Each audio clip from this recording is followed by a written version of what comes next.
Olá, amigos! Sejam todos muito bem-vindos ao podcast Pausa na Programação. Aqui nós falamos sobre carreira, trajetória e os principais assuntos do momento na área de TI. Eu quero começar agradecendo os nossos patrocinadores. Oakmont Group, especialistas em cibersegurança. Y-Tech, sua TI, nossa prioridade. Estúdios Vida Moderna, torne seu podcast em realidade. Uniker, a plataforma de CSP com as suas regras de negócio. Hoje eu tenho a honra de receber Gustavo Guimarães, brasileiro, mora há 6 anos no Canadá, trabalha há 3 anos na Telus, que é uma das maiores empresas de telecomunicações do país. E o Gustavo já há bastante tempo lá, né, Gu? Bastante tempo. 6 anos já dá para contar uma historinha, né? Das coisas que a gente passou, dos desafios, né? Das coisas boas, né? Então, 6 anos é um tempo... Hoje em dia é uma vida. É um tempo considerável. Eu não esperava, eu acho que eu fui com a expectativa um pouco mais baixa. Talvez eu imaginava uns 5 anos, ficar lá e voltar. Hoje já mudei minha percepção. Talvez eu fique lá muito mais tempo. Então, daqui a pouco você conta isso pra gente. Ô, Gu, você, tão jovenzinho, tão menino... 38 anos já, 38 anos. Menino. 38 anos. Conta pra gente como foi a sua jornada na área de TI. Bom, eu acho que tudo começou, assim, se a gente for puxar lá nos primórdios, assim, né? Acho que eu tenho 38 anos, não sou tão mais velho, mas também não sou tão mais novo. Eu tive uma influência muito grande do meu irmão, né? Leonardo, ele já programava naquela época e eu tinha um Compaq 486. Minha mãe comprou lá, com muito sacrifício, deu para o meu irmão e... Só que assim, eu usava não para fazer nada de trabalho, né? Mas para jogar um jogo naquela época, né? Você tinha que ir lá no DOS, digitar a pasta, digitar o arquivo executável. Então, ali que começou a minha introdução à informática, à TI, né? E depois disso, quando eu me formei na faculdade, em Mogi das Cruzes, Mogi, a terra do caqui, né? Eu sempre falo isso. Adoro aquela cidade, eu nasci, fui criado lá. E enfim, terminei minha faculdade. Foi aí que eu consegui um emprego na área de TI mesmo, como trainee, numa empresa chamada Scopus. Ela existe hoje, antes ela fazia parte do Banco Bradesco, hoje ela não é mais parte do Banco Bradesco. E ela prestava manutenção, tanto nos ATMs, né, nos caixas eletrônicos, como também nos computadores das agências, né? Entre outras empresas, Correios, etc. Então, eu comecei ali, fiquei 3 anos ali, aprendi bastante coisa, tirei minha primeira certificação Microsoft lá, de Windows Server. Não? Windows Server 2003. Windows Server 2003. E aí, foi que eu falei assim, eu gosto muito desse mundo Microsoft, né? Eu preciso entrar... É que você começou já, né, lá embaixo, né? Windows Server, a primeira ainda. A primeira. E aí eu fiquei pensando assim, não, eu preciso tirar mais certificações para tentar conseguir um melhor emprego, né? Conseguir progredir na carreira. E aí que eu decidi, enfim, estudar mais, continuar nessa empresa. E eu precisava do inglês, precisava muito do inglês, né? E nesse tempo, eu vou emendar um assunto no outro aqui, mas eu não via muita condição de aprender o inglês estando aqui. Então, eu tinha um dinheiro guardado, eu decidi fazer um intercâmbio de 1 ano na Irlanda. Fui para a Irlanda, voltei, e aí eu fui trabalhando em outras empresas, sempre com tecnologia Microsoft. Então, fui para a HP, da HP fui trabalhar como vendor, como terceiro dentro da Microsoft mesmo, no setor de OEM, né? Trabalhei praticamente 1 ano lá. Saí da HP, fui para um MSP, onde eu aprendi muito sobre projetos, né? Inclusive, eu chamo de ex-mentor, né? Não ex-mentor, né? Porque eu não tenho mais contato com ele. O Cláudio Arriagada é um cara sensacional. Um dia ele pode vir no podcast também, porque ele é muito bom. E ele me ajudou muito a entender a parte de serviços, de projetos, né? Então, entregáveis, risco, tempo. Aprendi muito trabalhando nessa empresa, nesse MSP. E depois de um tempo, né, eu fiz um processo seletivo na distribuição, na TD Synnex, que antes era o Westcom. E, em resumo, fiquei mais 4 anos na Westcom, que virou Synnex, que virou TD Synnex. E surgiu a oportunidade, né, de ir para o Canadá. Né? A oportunidade não veio assim de mão beijada. Foi uma coisa que eu fui um pouco cara de pau. porque teve um evento da Microsoft chamado Inspire, em 2018. E aí eu fui pela Cynix na época, né? E eu recebi uma oportunidade de fazer uma apresentação para a Cynix no Canadá, né? Que tinha adquirido a Westcon naquele tempo, em 2018. E eu peguei essa oportunidade, abracei, porque eu falei assim, é a minha chance de mostrar o que eu sei, né? Sobre o mercado de distribuição e sobre parceiros Microsoft. Então, e você já falava inglês nessa época? Já falava inglês, devido ao fato que eu fui para a Irlanda. Você fez o intercâmbio. E já falava inglês, mas lógico, eu fui para a Irlanda em 2010. Aí eu voltei, fui começar a ir para o exterior de novo por volta de 2015, 2018. Então, já tinha perdido um pouco do inglês. E isso sempre bateu na minha cabeça, assim. Eu falei assim, eu não quero perder isso. Eu não quero deixar de falar inglês. Mesmo que no dia a dia de trabalho a gente acabava falando, mas não era uma coisa recorrente, né? E, então, fiz essa apresentação, né, para a diretora de Cloud do Canadá. E desde então, em 2018, a gente manteve contato, né? Pelo LinkedIn, pelo próprio Teams, né? Eu ajudei muito o time dela lá com questões técnicas, questões de produto, né? Ajudei... tirei dúvidas também na questão de desenvolvimento de programas para parceiros, né? Como que a gente fazia no Brasil, como que eles podiam fazer no Canadá. E essa conversa me gerou uma intimidade de perguntar, falar assim, você tem uma vaga aberta? Porque meu interesse sempre foi morar pelo menos um tempo e trabalhar na área no exterior. Não de viver para sempre, mas se eu pudesse trabalhar na área de TI, né, no meu cargo no exterior, era uma coisa que me chamava a atenção. Não só pelas coisas que às vezes a gente passa no Brasil, que a gente pensa assim de qualidade de vida, de segurança, mas por experiência mesmo. Experiência de trabalhar com culturas diferentes, experiência de trabalhar falando um idioma diferente, né? Isso sempre me chamou muita atenção, desde a época da Irlanda. E quando eu joguei essa, né, fui um pouco cara de pau e falei para ela, ela falou assim, olha, não tenho, mas podemos pensar, né? Então, de finalzinho de 2018 até fevereiro de 2019, foi uma conversa meio que tentando achar uma solução. E aí eles abriram uma vaga lá e ela falou assim, vou te colocar no processo seletivo, tem outros candidatos e você vai fazer várias entrevistas e se a gente achar que dá certo, a gente faz o sponsor para você, né? A gente faz eles patrocinam o seu visto, né? O visto de trabalho. E foi aí que deu certo, fiz entrevista com o VP, com outros diretores da área, com outras pessoas do time que trabalhavam na parte de cloud lá. E acabei sendo selecionado. Esperei um tempo até sair o visto, né? Mais 6 meses de espera para sair o visto. Uau! Então, 6 meses não, 4 meses, vai. De fevereiro até julho de 2019. E foi aí que comprei uma passagem e acabei indo pro Canadá. Um ponto interessante é que fiz minha esposa largar um emprego de 10 anos. Que ela trabalha ainda na indústria química, tudo bem que ela acabou conseguindo um emprego lá na área dela. Tá super bem, graças a Deus. Mas na época que eu fui, ela teve que pedir demissão, né? A gente tomou essa decisão em conjunto, né? E então foi uma dura, assim. Se não der certo, ela perdeu um emprego de 10 anos, né? A gente fica com esse sentimento de culpa, mas daquela coisa assim, né? Preocupação, né? Da vida, né? E, enfim, tô lá desde 2019. Mas, Gu, que te motivou? Que bichinho foi esse que te picou, que você falou assim, eu quero morar fora do Brasil? Bom, o Canadá nunca foi o meu objetivo, né? Eu nunca pensei assim, não, sou deslumbrado com a cultura canadense. Porém, eu vi uma oportunidade. Quem sabe dali eu posso ir até para outro lugar, né? E é a questão que eu comentei anteriormente. Eu sempre tive essa gana de tentar entender como outras culturas funcionam, né?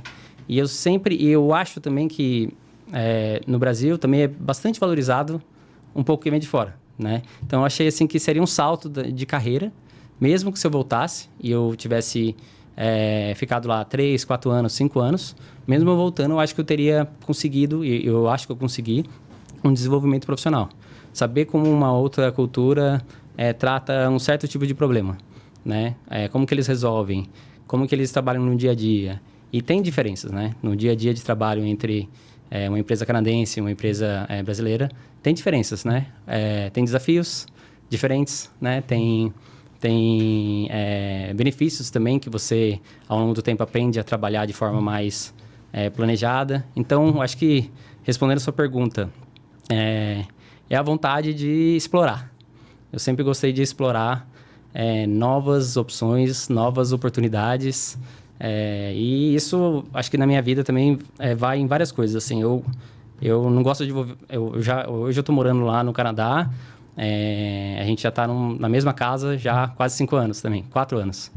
E aí já dá vontade de mudar, né? Porque eu canso daquela rotina.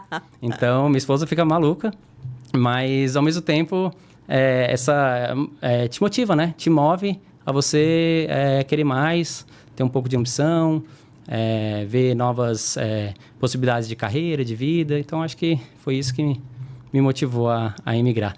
Tem a questão social, né? A questão de querer morar num país que tem uma segurança melhor, né? Uma educação talvez melhor, um estilo de vida que te dá tempo para você fazer coisas pessoais, né? Você sabe que eu vim de Mogi, que a gente comentou aqui, eu demorava 3 horas para ir, 3 horas para voltar. Então, hoje eu trabalho em home office, já fazem 5 anos, depois da pandemia, que eu trabalho de home office. Então, eu tenho esse tempo para mim. Hoje eu tenho filho, esse tempo é dele, entendeu? Então, era isso que eu vislumbrava, né? Como eu posso utilizar esse tempo de uma forma, para mim, não no trem, voltando para Mogi, ou no carro, ou no fretado, que isso foi bem cansativo durante, sei lá, eu fiquei nessa vida de ir para São Paulo e voltar de São Paulo, sei lá, mais de 10 anos. Então, foi bem cansativo. E naquela época nem sempre tinha... bom, os desafios de São Paulo no trânsito, vocês sabem como é que é, né? O povo vê na televisão, então realmente bem puxado. Uhum. Aí tá, beleza, você decidiu, teve a vaga, foi para o Canadá, chegou lá, era aquilo que você imaginava? Eu acho que você tem, se fosse ter um gráfico assim, mostrando a sua vida no Canadá, você tem os picos, né, de você amar o país e depois isso vai entrando, eu não digo que cai, né? Eu digo que estabiliza, porque os primeiros 2 anos é muita novidade. Então, tudo é lindo, tudo é maravilhoso, tudo você vai começar a romantizar mesmo um pouco, né? Porque é diferente, né? Eu posso dizer por mim que eu vim numa condição mais fácil, né? Mais fácil, vou dizer mais fácil, mas com o privilégio de ter uma job offer, né? De ter um emprego, né? Outras pessoas que vão lá, a maioria das pessoas vão para estudar. E elas vão para estudar e elas têm uma outra jornada para conseguir o primeiro emprego, né? Então, elas têm que terminar o college que elas estão fazendo, elas têm que... E demora 3 anos. Ele vai misturando português com inglês, tá fofo. Desculpa. É porque Não, é que algumas pessoas... Na nossa área de TI é comum as pessoas misturarem porque são palavras que estão no dia a dia. Mas ele acabou de chegar no Canadá. Não, o college é basicamente a faculdade. Não chega a ser uma universidade, mas é uma faculdade. Então, você escolhe um curso de duração de 2, 3 anos e durante esse tempo, o governo canadense te dá o visto, né? Então, se você paga um curso de 2, 3 anos, ele te dá o visto e muitas vezes, eu não sei direito como que tá as regras atuais, mas eles também te dão um visto para o seu, se você é casado, para o seu parceiro também. Então, enquanto um estuda, o outro pode trabalhar em tempo integral. Eu ia falar full time aqui. Pode falar, isso é normal. E aí,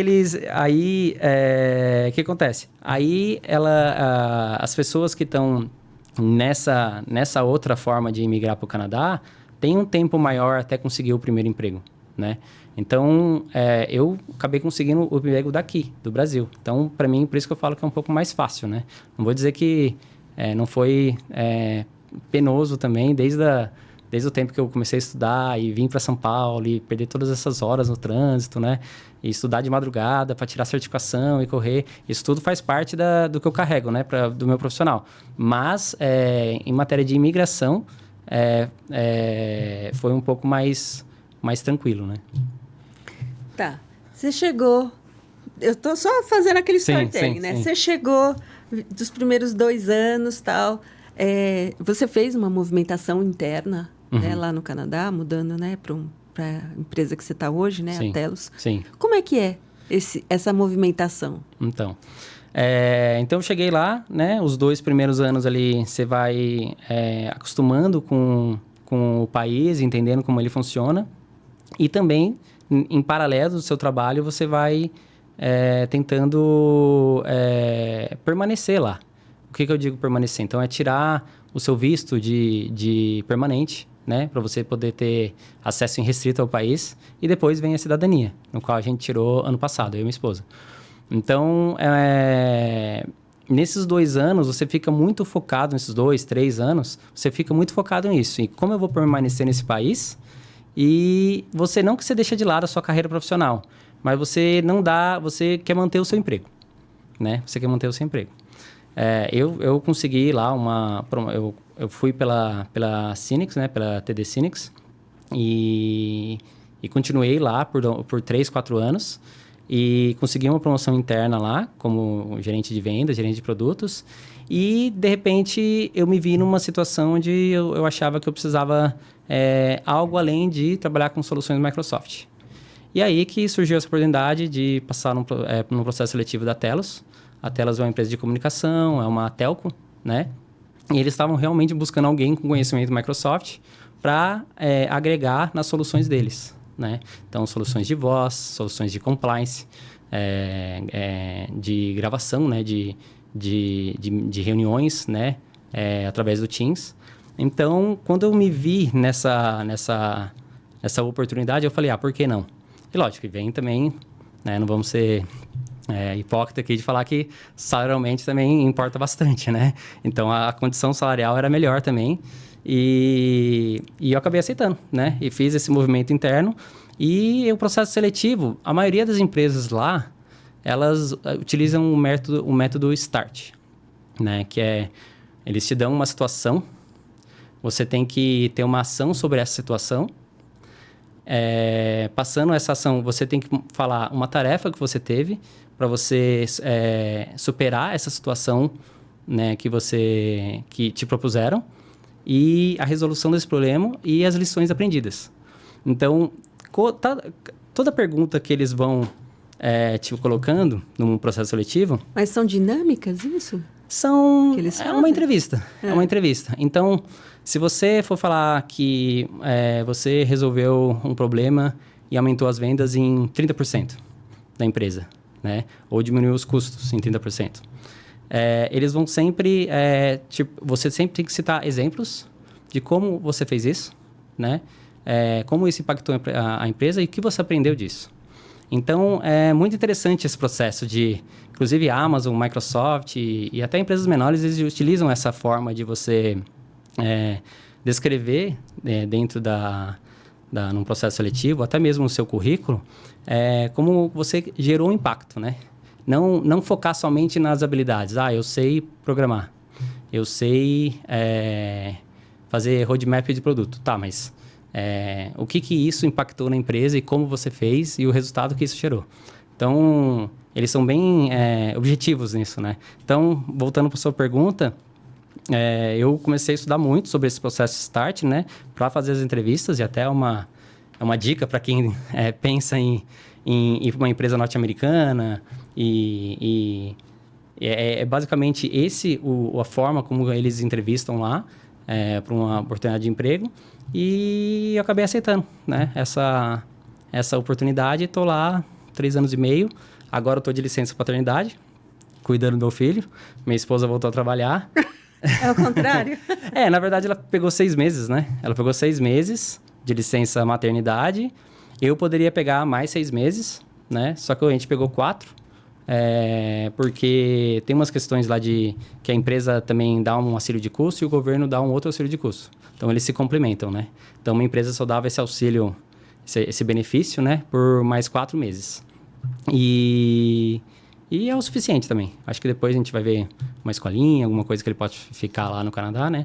Mas tô curtindo, porque eu nunca tive tanto tempo livre, digamos assim, lógico. Dá trabalho cuidar de um bebê de 7 meses, mas é um trabalho diferente, né? Então, vai sendo ótimo, porque eu me aproximo dele, eu vejo ele todos os dias, cuido dele de uma forma que eu acho que eu não teria aqui no Brasil, por questões de locomoção e questão de outras coisas, do trabalho em si mesmo aqui no Brasil. E lá, com esse benefício de ter uma licença de 4 meses, tá sendo fantástico, assim. Então, agora eu tô de licença, mas em fevereiro eu volto a trabalhar. E aí, tocar o barco de novo ali na Telos, porque é uma grande empresa e tem muitas possibilidades de negócio, né? Eu posso falar isso um pouquinho mais sobre os negócios e sobre o que eu trabalho lá depois, se você quiser. Antes ainda, um pouquinho nesse método START que você comentou, sim. É diferente porque você acaba sendo mais estratégico, né? Nessa hora que você está construindo essas histórias, né? Porque você não pode simplesmente falar que conhece e sem mostrar resultado, eu acho. Então, eles são muito ligados a números, né, estatística. Então, o impacto que você gera tem que estar ligado a algum tipo de número. Então, é o meu modo de ver. Se você quer entrar numa empresa e você não mostra o que realmente você pode impactar e os resultados que você pode atingir, fica muito difícil você mensurar o quanto você conhece sobre um determinado produto, tecnologia, né? Então, não estou falando muito da parte técnica, falando um pouco mais da parte comercial, né? Então, se você cria iniciativas para vender mais, como foram as iniciativas, por exemplo, que você criou no passado, que geraram impacto e aumentaram as vendas, ou aumentaram o número de clientes, né? Você tem que mensurar isso de uma forma mais objetiva ali, né, na entrevista, e isso que eles dão valor. Então, eu acho que isso vale mesmo no Brasil, em qualquer lugar. Depois que você aprende esse método, eu não sou de RH, mas eu gostei bastante porque realmente facilita até para você montar o seu currículo, né? Você vai colocar informações ali referente ao que você gerou de resultados e não só as habilidades que você conhece de uma forma genérica. Gu, olhando para o mercado, né, você vê muita diferença entre... você hoje lida com parceiros ou usuário final? Eu lido com clientes finais e parceiros, os dois. Então tá. Olhando então para o mercado Canadá, Brasil e Canadá em tecnologia, olhando para parceiros. Como que você vê coisas que são similares, diferenças? Tá. Eu acho o mercado canadense um pouco mais maduro. Então, até as vendas acontecem de uma forma orgânica, porque as empresas estão realmente abertas a investir em tecnologia, né? No Brasil, gera muitas, às vezes, desconfiança. Eu lembro quando eu estava trabalhando com parceiros Microsoft e surgiu a nuvem pública. Lógico, aconteceu também nos mercados mais maduros, como Estados Unidos, Canadá e Europa, mas eu acho que aqui aconteceu muito mais essa desconfiança sobre tecnologia, né? Sobre cloud, sobre inteligência artificial. Demora um pouco a pegar, né? No mercado norte-americano, incluindo o Canadá, eu sinto que eles têm uma disponibilidade maior para investir e errar, né? Por ser um mercado mais maduro economicamente, politicamente mais estável. Então, acho que tem essa diferença de economia, digamos assim, né? E moeda um pouco mais forte, do Brasil tem uma volatilidade, né? Então, isso tudo gera um impacto nos negócios.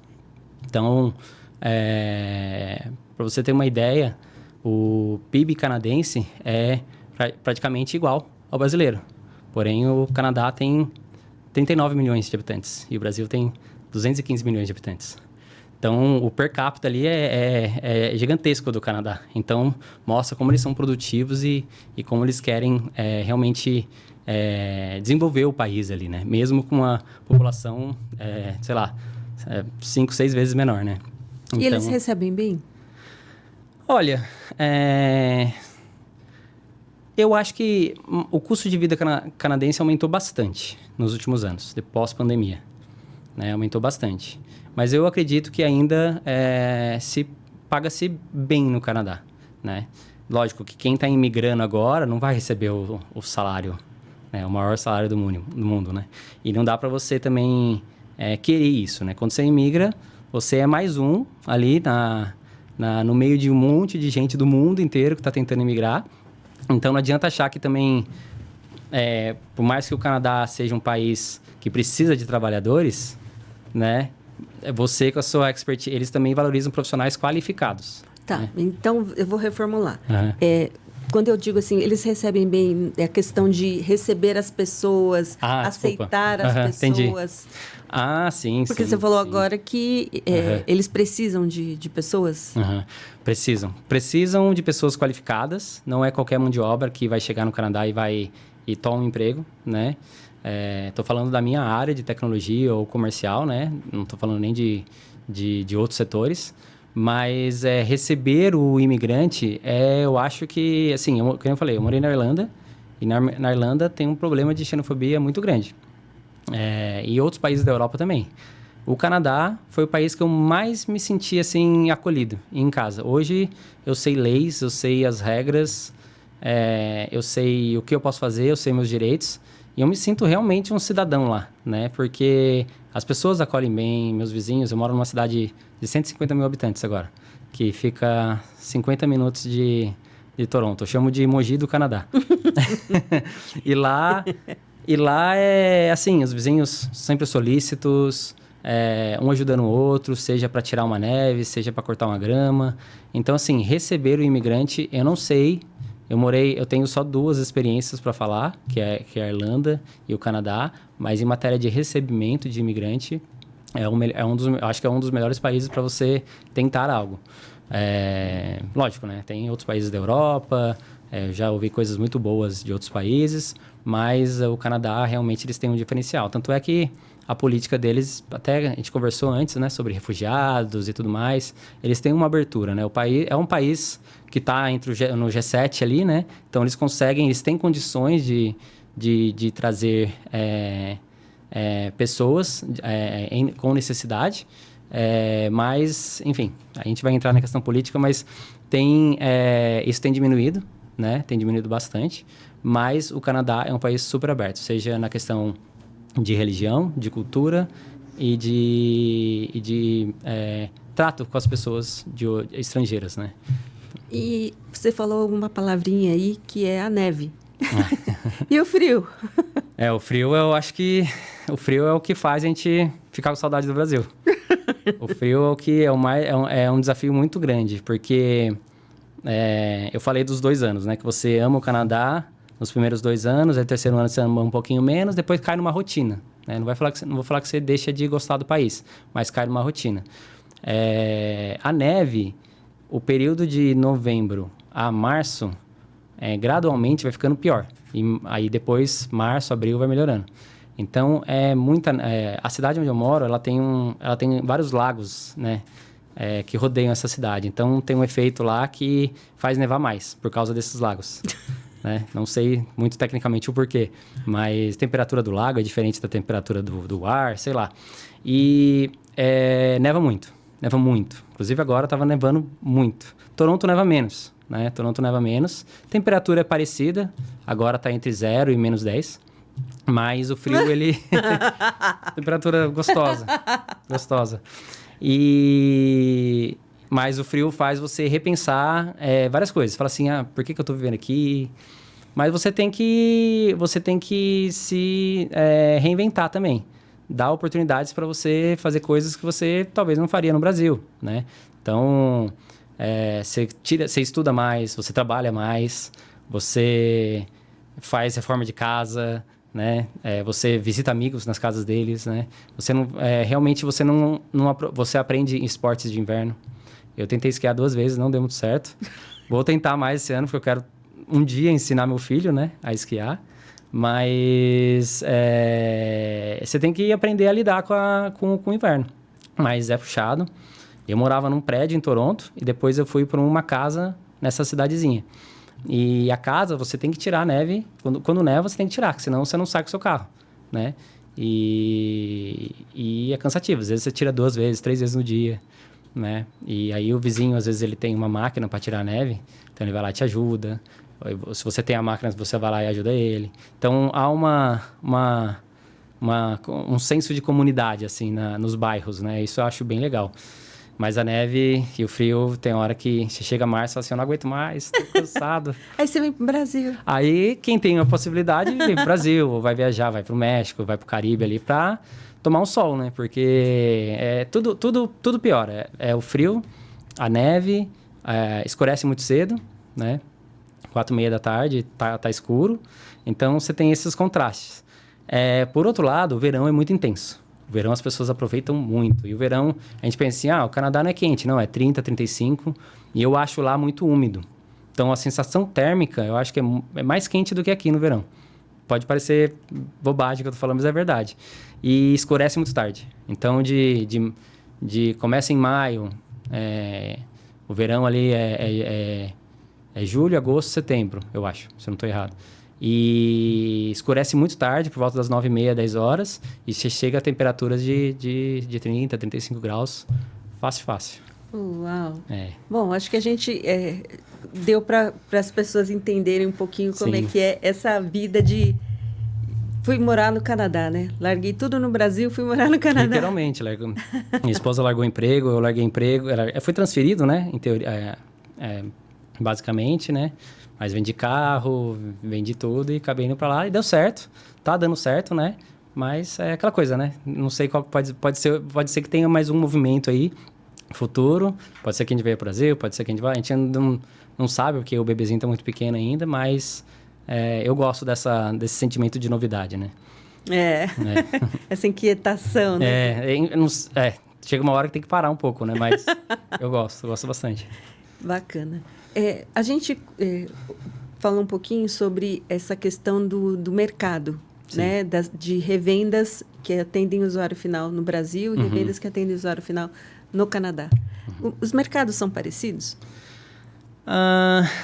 São bem parecidos. Assim, no sentido de revenda Microsoft ou revenda Google, porque esses vendors, né? Esses fabricantes, eles têm uma forma muito guiada, né? Para você se tornar um parceiro, os incentivos, né? Como crescer. Eles auxiliam bem e, principalmente a Microsoft, no sentido de trabalhar com canais, eles fazem isso muito bem, na minha opinião. Então, nesse sentido, é diferente. Agora, eu acho que no mercado canadense eles têm muito mais tempo para planejamento, né? Então, empresas que pretendem investir, elas planejam muito mais antes de tomar uma decisão. Já o brasileiro, acho que ele tem que agir mais rápido, por questões da moeda, que pode ficar mais caro, mais alto de um dia para o outro, depende da instabilidade política e econômica, né? Então, isso faz o valor da moeda do real flutuar bastante, então isso pode impactar nas decisões. Então, a tomada de decisão das revendas brasileiras é muito maior e mais rápida do que a tomada de decisão das empresas canadenses. E isso é uma coisa que todo brasileiro que eu converso, que está nesse ramo, a gente fala sobre isso, né? Dessa agilidade que as empresas brasileiras e o próprio brasileiro tem, que às vezes também... Por isso que a gente foi para lá, né? Para ajudar eles nessa agilidade, mas e criatividade também, né? O brasileiro é muito criativo na parte de marketing, análise de dados. Você consegue criar uma ação de marketing para promover mais vendas muito mais rápido, acho que no Brasil. No Canadá demora um pouco mais. Não que é muito bom, eles analisam muito mais. Só que às vezes você pode perder o timing, né? O momento ali. Então, cada um com seus pontos positivos e desafios, né?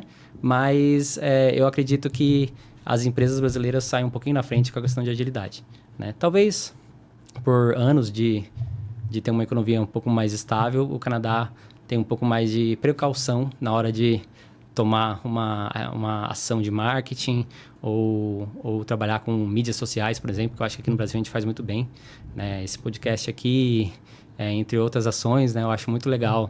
A iniciativa, quando tem a ideia, para ela acontecer muito rápido, né? No Canadá, às vezes, demora um pouquinho mais, mas é o processo natural deles. Eles têm fluxos de aprovação, né? Um pouco mais de burocracia, mas acontece, mas demora um pouquinho mais. E os brasileiros que pensam em empreender no Canadá? Entra nessa parte de criatividade. Eu vejo empresas, eu ajudei uma empresa a se estabilizar lá, é uma empresa de lead nurturing. Então, eles coletam dados, né, para poder fazer ações, né, de marketing, seja por e-mail, seja através das redes sociais. Então, empresas que têm esse perfil, para ajudar outras empresas a criar ações para escalar as vendas, eu acredito que tem um grande potencial de chegar no Canadá e fazer um grande sucesso. Porque, como eu falei, lá eles ainda têm uma certa carência de serviços nesse tipo. Serviços profissionais, no geral, eu acho que tem muito valor, né? Eu sempre comento com a minha esposa que você vender um produto, você tem uma margem X, você vai ganhar, lógico, mas serviços, a sua margem pode dobrar. Então, quem tem serviços profissionais gerenciados, seja na área de Microsoft, Google, implementação, migração, eu acho que tem um grande potencial de fazer sucesso pela nossa natureza, né? Do brasileiro de querer fazer acontecer, de não desistir, de correr atrás de soluções alternativas, né? Eu acho que a gente sempre pensa um pouquinho fora da caixa, né? Para poder pensar numa solução para atender aquela necessidade do cliente. E lá eles vão mais, assim, como eu posso dizer, são mais diretos, assim. É isso que a gente faz, é isso que a gente entrega, tem o escopo e acabou. Ah, não, mas eu queria que mudasse um negocinho aqui e tal. Já tive vários problemas que não fechamos vendas por mudanças de escopo, que poderiam ser facilmente contornadas, né? E aí a gente acaba perdendo o cliente. Então, eu acho que tem a nossa flexibilidade, nosso molejo ali para poder tratar uma venda é muito maior do que no mercado norte-americano, né? Eu que conheço o Gustavo há alguns anos. Tô me divertindo aqui quando ele falou molejo. Não sou... Molejo! Não sou... Assim, sempre gostei de processos, né? Sempre falei que gostei de processos, mas eu cheguei lá quando eu vi a quantidade de processos que a gente tinha para tentar criar um evento ou mesmo um simples webinar. Isso me deixou um pouco chateado, né? E aí eu tive que usar um pouco, né, desse jeito nosso de meter a cara mesmo. Como é que eu posso dizer? De dar as caras mesmo para poder fazer o negócio acontecer. E eles gostam de proatividade, né? Quem não gosta, né? Então acabou dando certo. Ô Gu, mas aí você tem um cenário que aí, que nem você veio do Brasil. Você tem um outro que veio de um país X, outro que veio de um país Y. Como é que a gente faz, no caso você faz, para equilibrar essa questão da cultura? Olha, é uma boa pergunta. Eu acho que, pelo menos nas duas empresas que eu trabalhei, eles têm processos e orientação muito clara referente à diversidade, né? Então, eu falo que o Canadá são vários países em um só, né? Então, você tem canadenses, você tem brasileiros, você tem chineses, indianos, pessoal da Europa, americanos. Só que as empresas, elas têm uma orientação e uma forma de trabalhar. As duas empresas que eu trabalhei, uma forma de inclusão muito boa, seja através dos cursos, seja através das diretrizes da empresa. Então, acho que também um diferencial também que eu vejo muito lá dessa inclusão é que faz parte da cultura norte-americana de também eles não misturam muito o pessoal com o trabalho, né? Então, trabalho é trabalho, pessoal... Eu e a Rosane, a gente se conheceu, né? Através do trabalho, a gente virou amigo, né? Isso aqui é muito mais comum no Brasil. Lá, muito provável, se você sair da empresa, pode acontecer de você não levar nenhum amigo embora, né? Acontece que você leve, mas muitas vezes você só deixou um trabalho. Então, acho que isso também como eles são mais diretos no ponto de você ir para o trabalho e fazer o seu serviço, não esbarra muito nas questões culturais, né? Mas as empresas, sim, elas têm o forte delas é investir na questão de diversidade, até mesmo para ver diferentes pontos de vista, né? Então, eu, com a minha percepção do Brasil e do mercado brasileiro, vou ter um ponto de vista totalmente diferente de alguém que nasceu no Canadá, ou de alguém que nasceu na China, por exemplo, ou na Europa. Então, essa divergência de opiniões acaba sendo construtiva, né? E ajuda você a navegar por outros caminhos ali e entregar o que você precisa entregar. Então... Gu, olhando para a tecnologia, como é que você vê a adoção da IA lá no Canadá? Tá bem forte. Tá bem forte. Muitas soluções os parceiros têm criado? Tem criado, inclusive com a Microsoft. A Telos mesmo está investindo pesado na parte de IA. E, inclusive, ela criou um data center no Canadá, com parceria com a NVIDIA, né? A empresa que constrói os chipsets e placas que suportam todo o processamento de inteligência artificial. E você pensar assim, pô, mas mais um data center, né? Microsoft tem data center, AWS tem data center. Como que a Telos vai competir com um mercado tão grande, né? Que são esses dos grandes players, né? De nuvem. E, na verdade, a Telos, por ter feito essa parceria com a NVIDIA, ela está dedicando recursos de infraestrutura, hardware, para rodar IA dentro do Canadá. Então, o governo canadense tem uma série de restrições para informações que rodam em data centers de terceiro, né? E não só de terceiro, mas fora do país. Então, ela está querendo trazer o mercado canadense para rodar toda a parte de performance, de infraestrutura dentro do Canadá. E a Telos criou esse data center massivo, eu não sei quanto foi investido, mas eles fizeram uma grande divulgação nesses últimos meses aí, para trazer empresas canadenses a hospedar suas soluções de IA e rodar todo aquele processamento dentro do Canadá e não fora em data centers de terceiros e de outros países, né? Então, tem sim uma adesão muito grande para IA no Canadá. E os parceiros que, aqui no Brasil, hoje em dia, a gente tem muito parceiros desenvolvendo solução. Sim. E trabalhando a adoção de IA, né? Então, se tivesse que dar um palpite, você acha que é um bom caminho? Com certeza, né? Sem dúvida.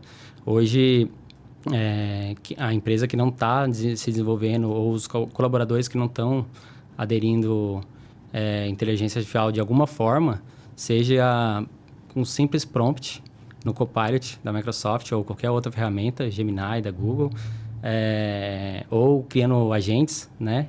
Através para poder automatizar tarefas. Quem não fizer isso vai ver sua empresa cada vez mais devagar perante os competidores, né? Então, você aumenta a colaboração de um funcionário através de IA, né? Acho que é chover no molhado falar isso, mas a gente sabe que a IA, muita gente tem medo que vai roubar o nosso emprego, mas, historicamente, a tecnologia só veio para agregar, né? Desde a invenção dos computadores. Ninguém perdeu. Os empregos são convertidos, né? Então, a pessoa que não usava computador naquela época começou a usar. E pessoas foram nascendo e elas foram se aprimorando naquele tipo de tecnologia. Então, a geração mais nova vai focar em IA e novos tipos de empregos vão surgir. Novas profissões. Então, é uma reciclagem, digamos assim, do tipo de trabalho que a gente estava acostumado para o trabalho que está por vir, né? Então, as empresas é um caminho sem volta. Eu sou muito mais produtivo, né? Usando IA. E tenho certeza que no mundo inteiro isso só tem a aumentar a produtividade do colaborador. E as empresas vão acabar lucrando mais com isso também. Uau! Gu, queria pedir para você olhar para aquela câmera ali e dar um recado para quem está ouvindo a gente. Bom, minha experiência no Canadá ainda não terminou, né? Tenho 6 anos lá e eu acho que pretendo ficar muito mais tempo. Para quem pretende imigrar, eu acho que tem que pensar muito em planejamento financeiro, planejamento de vida, né, com o seu parceiro também, se você for casado ou não, né? Mas eu acho que planejar, você vai evitar muitos problemas, né? Principalmente nos primeiros anos. E se começar a pensar numa imigração a partir do momento que você está no Brasil, né? Não deixa chegar no Canadá para você começar a pensar como eu vou conseguir um emprego. Já tenta fazer o seu network a partir daqui, já tenta conversar com pessoas influentes da área, do setor, da empresa que você quer trabalhar ou das empresas que você acha que você conseguiria, que isso tudo pode abrir uma porta que você nem espere, né?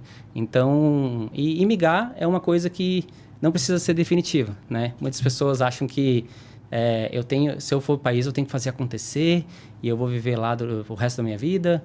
Pode ser uma fase, né? Pode ser uma fase, pode ser um tempo que você quis aprimorar o seu inglês, um tempo que você quis desprender, né, em outro país para poder absorver a cultura, crescer profissionalmente, pessoalmente. Então, para pessoas que querem emigrar, esse é o meu conselho. E para empresas, acho que customização e trabalhar com projetos fora de um escopo pré-definido é uma coisa que o canadense tem um pouco de dificuldade. E as empresas canadenses têm um pouco de dificuldade. Então, empresas brasileiras podem tirar proveito, né, de trabalhar de uma forma mais customizada em projetos, em soluções, na área de marketing, na área de serviços, que eu acho que vai ter um grande mercado dentro do Canadá pela nossa forma de entender o problema e a necessidade do cliente, né? Não oferecer aquilo que a gente pode vender, mas sim entender aquilo que o cliente tem de problema e oferecer uma resolução. E é isso. Não? Só isso. Tentei usar os dois ali, tanto a parte da pessoa física ali como a pessoa jurídica ali. Eu acho que os dois têm oportunidade no mercado canadense. Ô Gu, é claro, nítido, como a qualidade de vida no Canadá é bacana. Eu queria entender com você como é o seu momento pausa na programação, quando você relaxa, não está trabalhando. O que você gosta de fazer? Eu tenho uma dificuldade de pausar. Agora, nesses 4 meses que eu estou com meu filho, eu estou conseguindo mais, né? Estou curtindo o tempo livre que eu estou com ele, mas geralmente estou fazendo alguma coisa em casa, uma reforma, limpando alguma coisa, arrumando alguma coisa, então eu tenho essa dificuldade. Mas o momento que eu mais gosto hoje em dia depois que a gente coloca nosso filho, o Mateu, para dormir, é uma esposa, geralmente numa quinta, numa sexta-feira, a gente abre um vinho, janta, fica lá conversando, assiste uma série. Esse, para mim, é um melhor momento, assim, é um momento que aí eu relaxo e falo assim, bom, o dia foi, né? Agora a gente pode fazer alguma coisa e conversar sobre o dia, sobre os problemas, sobre as coisas que a gente conseguiu. Então, esse é o melhor momento para mim. Mas, né, eu gosto muito de estar fazendo alguma coisa. Então, como eu falei, né? Cortar uma grama, para mim, é um momento que eu... Vou capinar um lote? Vou capinar um lote. Eu brinco muito com o pessoal lá, assim, adoro capinar um lote, arrumar alguma coisa, porque isso também me distrai, né? Ficar muito tempo parado também é uma coisa que eu tenho que melhorar nisso, mas não tô aqui falando que é para me querer falar que eu sou hiperativo, nada disso, mas é que eu tenho uma dificuldade mesmo. E aí, quando eu tô fazendo alguma coisa manual, né, geralmente isso me relaxa. Então, minha pausa é fazer alguma coisa fora trabalho, né? Mesmo que seja cortar grama. Que bacana. Gu, obrigada. Não. Você... a gente já vem falando, acho que uns 2 anos, né? Já vem falando, só que as datas não batiam, né? Todo fim de ano, a gente vai... eu perguntava assim, Gustavo, você vai vir para o Brasil? Gustavo, você vai vir para o Brasil? Graças a Deus, dessa vez deu certo. Nós estamos gravando em dezembro de 2025. Eu imagino que esse episódio vá ao ar ainda este ano, mas se não for, é no comecinho de janeiro. Então, assim, tá fresquinho. Informações, né? Bacana para você. Mas muito obrigada, porque... você deixou de estar com a sua família, com o seu filhinho, veio aqui para conversar. Eu tenho certeza que um monte de gente matou a saudade de ver você. E conectem com o Gustavo nas redes sociais. Gustavo, no LinkedIn, como é que está o seu LinkedIn? Está Gustavo.Guimarães e eu acho que é no Instagram também. Então, se quiserem conectar comigo. Empresas brasileiras que têm interesse no mercado canadense. A gente pode fazer muitas parcerias, né? Então, como eu falei, às vezes uma porta de entrada não é você estabelecer sua empresa lá no Canadá, é fechar parcerias. Então, você pode prestar serviço para um outro parceiro Microsoft, ou um outro parceiro de algum fabricante grande, e você entra com a sua solução, e complementando o que o parceiro já tem, e você começa a prestar um serviço. Porque até para empresas canadenses isso faz sentido, né? Porque a diferença da conversão da moeda, hoje trabalho remoto não é nenhuma novidade, então tem várias formas de a gente criar uma conexão Brasil-Canadá e abrir portas também para o mercado americano, né? Porque uma vez que você entrou no Canadá, através de legislação, né? Eu sei que tem um monte de coisa acontecendo por causa de tarifas e tudo mais, mas nesse sentido, uma empresa no Canadá tem uma porta de acesso ao mercado americano, então pode ser uma oportunidade também. Uau, hein? Arrasou, Gu. Obrigada. Não, obrigado a você e parabéns, né? O podcast, assisti já alguns episódios aí, muito legal a iniciativa, muito feliz que você está desenvolvendo e cada vez você está fazendo alguma coisa diferente, né? Uma hora eu vejo você numa conferência de MVPs, outra hora eu vejo você aqui no podcast, então é muito legal. E vamos falar de uma outra coisa, porque senão, né, o povo lá briga comigo, né? Desenvolvendo ferramentas para parceiros Tier 1 que compram direto da Microsoft, né? Fazemos isso também. Muita coisa. Então, parabéns pela iniciativa, estou muito feliz de estar aqui. Obrigada, viu? Obrigado a você. Meu amigo, minha amiga, muito obrigada pela audiência de hoje. Acompanhe o Pausa na Programação nas redes sociais. Dá uma olhadinha no site dos nossos patrocinadores, o iTech, Oakmont Group, Estúdios Vida Moderna, Uniker. Obrigada, até a próxima semana. Tchau, tchau.